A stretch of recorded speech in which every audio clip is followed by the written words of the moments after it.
Assalamualaikum warahmatullahi wabarakatuh.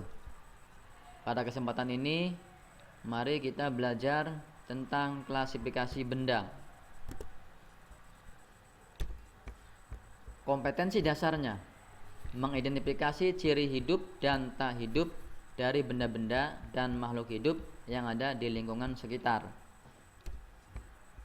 Tujuan pembelajaran: yang pertama, menyebutkan melalui pengamatan terhadap berbagai materi atau zat dalam bentuk padat, cair, dan gas. Mengklasifikasikan ciri-ciri zat padat, cair, dan gas. Menyimpulkan perbedaan zat padat, cair, dan gas. Mengaitkan asap rokok yang berhubungan dengan kesehatan manusia. Menerapkan peristiwa kohesi, adesi dalam kehidupan sehari-hari, dan menjelaskan konsep perubahan wujud zat. Ini peta konsep tentang klasifikasi benda. Benda atau zat berdasarkan wujudnya ada 3: zat padat, cair, dan gas. Kemudian penyusun zat padat, partikel-partikel yang menyusunnya, ada teori tentang gaya tarik atau gaya ikat pada partikel, ada kohesi, dan ada adesi. Kemudian yang terakhir tentang perubahan wujud. Oke, sebelum materi lebih lanjut, kita harus tahu dulu apa benda itu. Benda disebut juga zat, materi, atau barang. Benda yaitu segala sesuatu yang memiliki massa dan menempati ruang. Nah, ini menurut Purwanto tahun 2015. Kemudian benda atau zat berdasarkan wujudnya ada 3. Yang pertama, zat padat. Bagaimana ciri zat padat? Yang pertama, bentuknya tetap. Misalnya kita ambil kelereng. Kelereng bentuknya bulat, kemudian dimasukkan ke dalam wadah atau gelas, tetap saja bentuknya tidak mengalami perubahan. Kemudian volumenya juga tetap, tidak berubah-ubah, dan jarak antar partikel rapat. Penyusun zat atau benda ini partikel-partikel. Misalnya Anda melihat orang yang sedang menggergaji kayu dan melihat bubukan yang halus. Nah, itu seperti itu partikel-partikelnya. Kemudian bila dilihat menggunakan mikroskop ultra seperti ini, partikel-partikel penyusun zat padat. Kemudian yang ketiga, ciri zat padat ini jarak antar partikelnya rapat. Jadi tiap partikel ini tidak ada jarak ya, jadi sangat rapat sekali. Kemudian gaya tarik antar partikelnya kuat. Kita tidak bisa mengambil partikel kelereng ini dengan mudah, kecuali dengan palu yang besar, barangkali bisa pecah.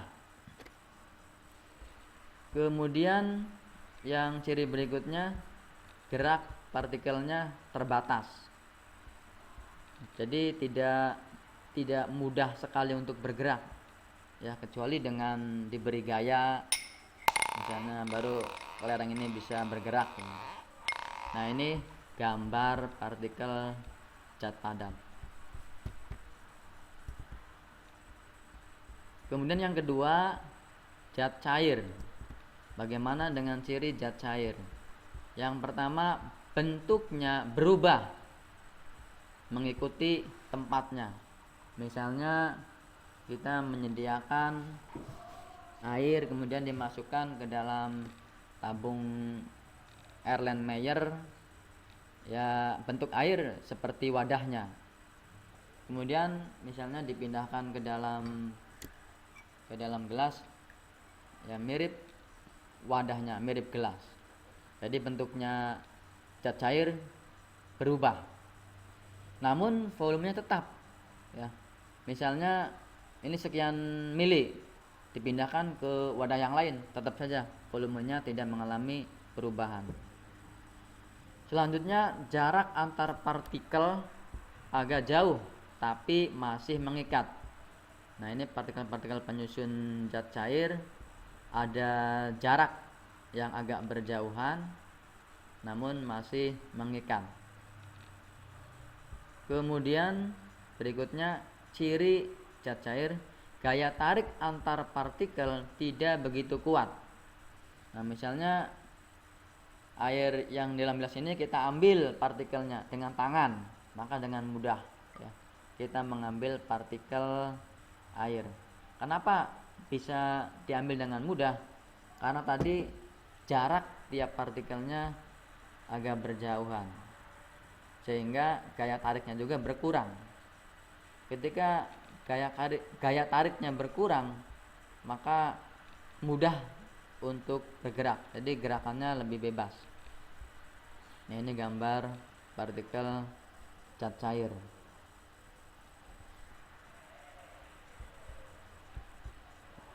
Untuk selanjutnya, gas. Bagaimana dengan ciri gas? Yang pertama, bentuknya berubah. Misalnya Anda melihat asap rokok, itu tidak diberi perlakuan, tidak ditepuk-tepuk, berubah sendiri. Jadi bentuk gas berubah-ubah. Kemudian volumenya juga berubah. Misalnya Anda meniup balon, kemudian disimpan selama 1 minggu, dilihat menjadi kempis. Nah, itu volumenya berubah. Kenapa bisa berubah? Padahal balonnya tidak bocor. Nah, ini dipengaruhi oleh jarak antar partikel yang sangat berjauhan. Dengan jarak partikelnya yang sangat berjauhan, tentu gaya tarik antar partikelnya sangat lemah. Bersama partikelnya tuh tidak kuat, yang sangat lemah untuk menariknya. Akibatnya ya mudah bergerak dan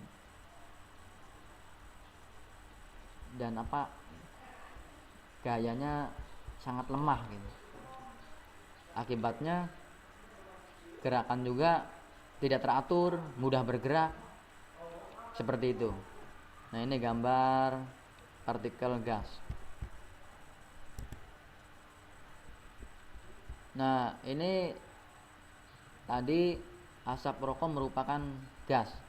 Namun ada beberapa penyakit atau bahaya dari merokok. Kelainan atau penyakit pada sistem respirasi. Yang pertama, asma. Gejala-gejalanya, penyempitan bronkiolus yang dipicu oleh zat alergen. Zat alergen ini zat yang menimbulkan alergi. Zat alergen dapat berupa debu, serbuk sari, asap, cuaca, dan lain-lain. Biasanya penderita asma akan mengalami kesulitan bernapas serta disertai suara saat menarik napas. Nah, ini bronkusnya, kemudian yang bercabang namanya bronkiolus. Di dalam bronkiolus ini ada cairan ya, sehingga untuk menghirup oksigen begitu susah. Kemudian yang di sebelahnya ini bronkiolus orang yang tidak merokok. Kemudian yang kedua, kerusakan akibat rokok. Kerusakan pada paru-paru yang mengakibatkan kanker atau terbakarnya paru-paru. Kerusakan karena asap yang masuk ke paru-paru sangat panas. Selain itu, karena senyawa toksik lain yang terkandung di dalam rokok. Ada 4.000 senyawa toksik pada rokok. Bayangkan, 4.000 senyawa toksik atau senyawa racun. Dan ini gambar paru-paru orang yang merokok, seperti kebakar, hitam warnanya.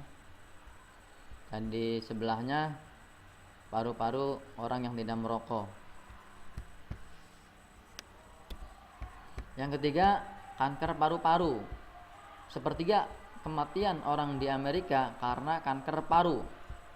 Kanker paru berhubungan dengan merokok. Rokok mengandung radikal bebas atau nitrosamin dan senyawa karsinogen lain yang memicu mutasi DNA. Karsinogen itu zat yang menimbulkan kanker, kemudian memicu mutasi DNA. Mutasi itu perubahan atau kelainan pada DNA. Nah, itu tentang penyakit atau bahaya dari merokok. Selanjutnya penyusun zat partikel-partikel. Ada teori tentang partikel, bahwa di dalam partikel memiliki gaya ikat atau gaya saling tarik-menarik. Ada kohesi. Apa itu kohesi? Kohesi adalah gaya ikat antar partikel atau gaya tarik-menarik antar partikel yang sama atau sejenis. Misalnya partikel air dengan air, raksa dengan raksa. Contoh, amati meniskus cembung pada raksa dalam tabung.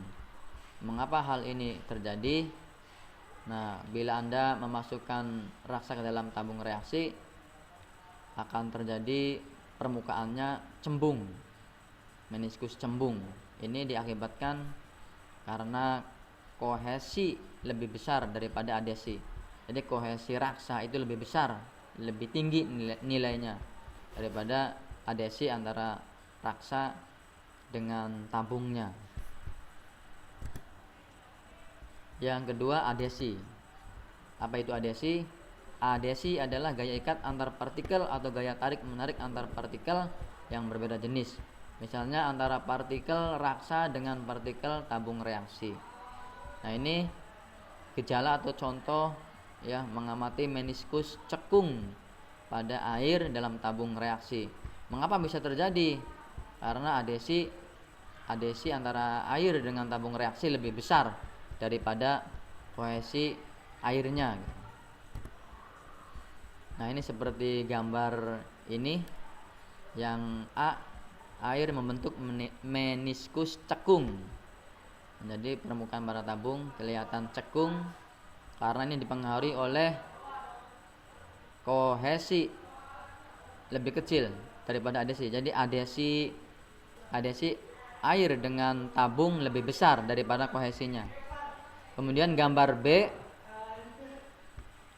raksa membentuk meniskus cembung. Nah, kenapa bisa terjadi? Karena kohesi raksa lebih besar daripada adesi antara tabung dengan raksa. Nah, ini meniskus ada dua, ada cekung, ada cembung. Cekung misalnya air.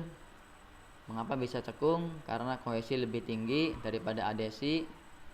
Kemudian yang tabung B, raksa, meniskus cembung. Mengapa bisa cembung? Karena kohesi lebih besar daripada adesi. Selanjutnya, perubahan wujud. Sebenarnya perubahan wujud zat dipengaruhi oleh kalor atau panas. Pada suatu zat ada kalanya menerima kalor dan ada juga menerima kalor. Misalnya, Anda memasak air, maka air menerima kalor. Sedangkan Anda membuat es, memasukkan air ke dalam lemari es, maka air melepaskan kalor. Untuk lebih jelasnya materi perubahan wujud, perhatikan gambar di bawah ini. Nah, ini zat padat bila berubah menjadi zat cair disebutnya mencair. Sebaliknya, zat cair berubah menjadi zat padat disebutnya membeku. Kemudian bila zat cair berubah menjadi gas disebutnya menguap. Kemudian gas berubah menjadi zat cair dikenalnya dengan mengembun. Kemudian gas bila berubah menjadi zat padat dikenal dengan mengkristal, dan zat padat berubah menjadi gas dikenal dengan menyublim. Ayo kita isi dan beri contohnya. Membeku adalah titik-titik, diisi contohnya apa. Mencair adalah titik-titik, contohnya apa, dan seterusnya. Terima kasih. Wassalamualaikum warahmatullahi wabarakatuh.